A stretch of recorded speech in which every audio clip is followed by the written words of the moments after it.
Nigel Farage. Thank you, Mr Speaker. Following the horrendous circumstances of Henry Nowak's death, can I urge the Prime Minister to consider this? It is now clear to growing millions in this country that we're living under two-tier policing. The instructions that are given to police officers from police bosses are clear and written down in ink. It says you must treat different ethnic groups in different ways. That, apart from the upset and the anger at the circumstances of his death, the anger that you saw spilling out in Southampton last night,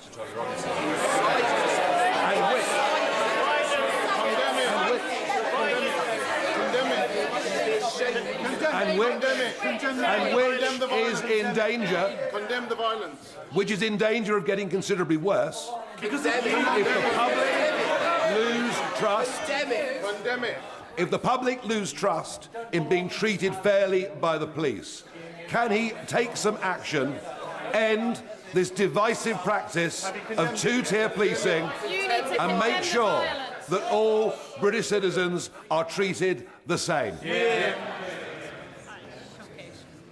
Mr Speaker, I don't believe there's two-tier policing in this country.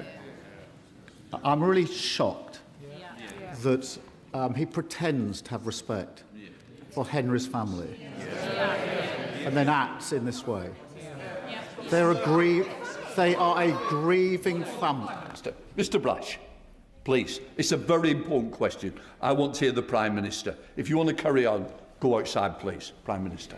The grieving family have asked us not to respond in the way that the Leader of Reform has responded. They've asked us not to. They have lost their son in the most appalling circumstance. They make a simple plea of us as human beings to please not exploit that. That is their plea to us. We all need to reflect on those words of Henry's father.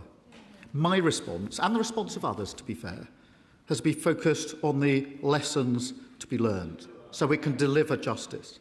His response has been to appeal for rage. Rage. That's his response to a father who's lost his son, and ask for that not to happen.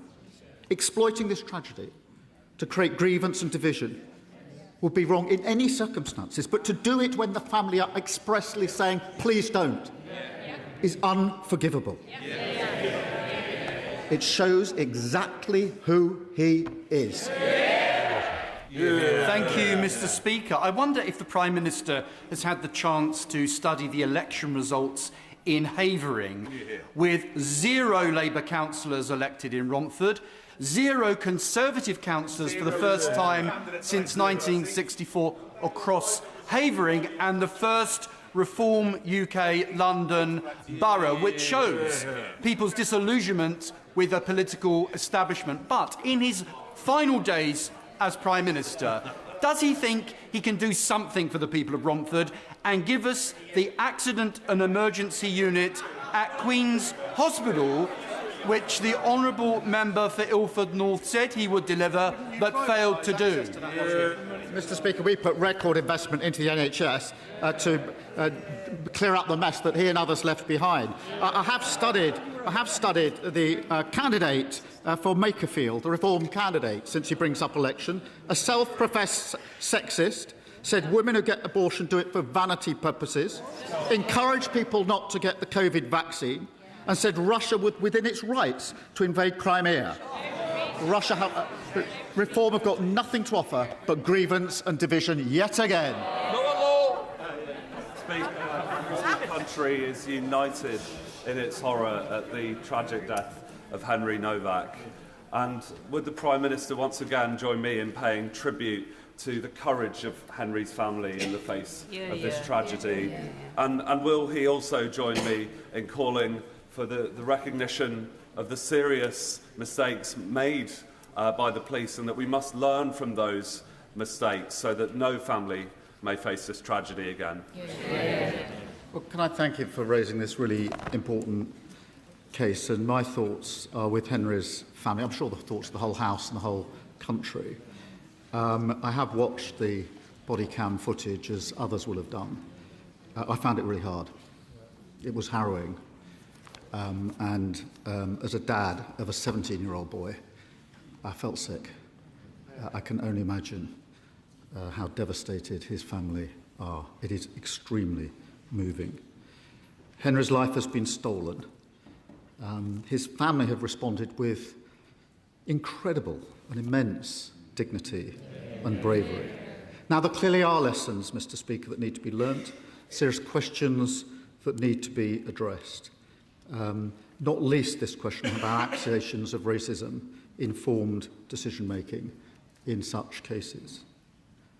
Henry's father said this: "We do not want his death to be used to create further division, hatred, or tension." They're the words of a grieving father who's lost his son.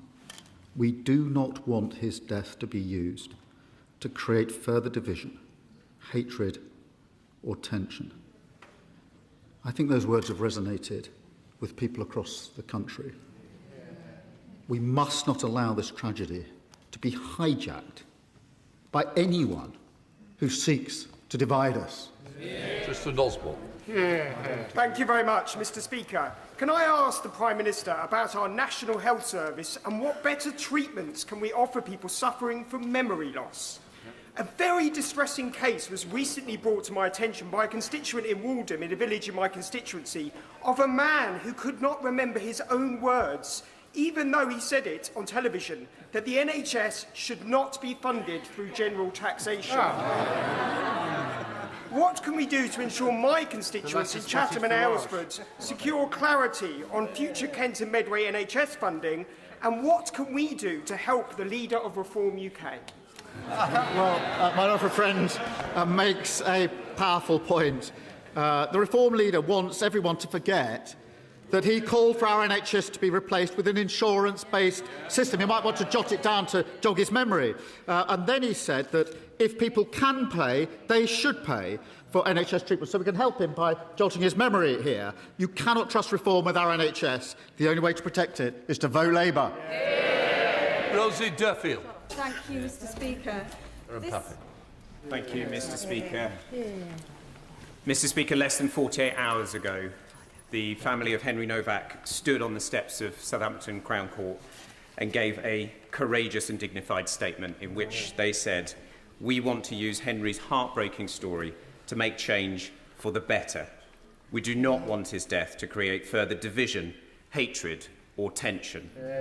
We want his story to help make our streets safer for everyone."